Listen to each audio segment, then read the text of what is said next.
12 லேக்ஸ் வரைக்கும் income tax ஃப்ரீன்னு government உங்கள ஏமாத்துறாங்கன்னு சொன்னா நம்புவீங்களா? சொல்றேன் கேளுங்க. நமக்கு மொத்தமா 2 டாக்ஸ் ரெஜிம் இருக்கு. Old and new tax regime. Old tax ரெஜிம்ல ஆல்ரெடி 2019ல இருந்து 12 லேக்ஸ் வரைக்கும் எந்த டாக்ஸும் பே பண்ண வேண்டிய அவசியம் இல்ல.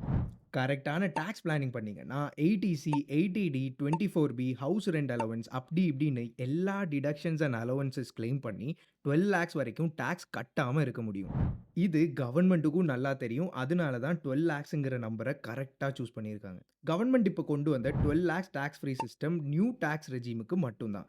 அதுல ஸ்டாண்டர்ட் டிடக்ஷன்ஸ் தவிர எந்த ஒரு டிடக்ஷன்ஸோ, அலோவன்ஸோ கிடையாது. அது மட்டும் இல்ல, நீங்க ஸ்டாக்ஸ், மியூச்சுவல் ஃபண்ட், ரியல் எஸ்டேட்ன்னு இன்வெஸ்ட் பண்ணி வர ப்ராஃபிட்ட இந்த 12 லேக்ஸ்ல சேர்க்க மாட்டாங்க. ஸோ எக்ஸாம்பிள்க்கு நீங்க 6 லேக்ஸ் சேலரி வாங்குறீங்க. ஸ்டாக்ஸ்ல ஷார்ட் டெர்ம் இன்வெஸ்ட் பண்ணி ஒரு 4 லேக்ஸ் ப்ராஃபிட் பண்றீங்க.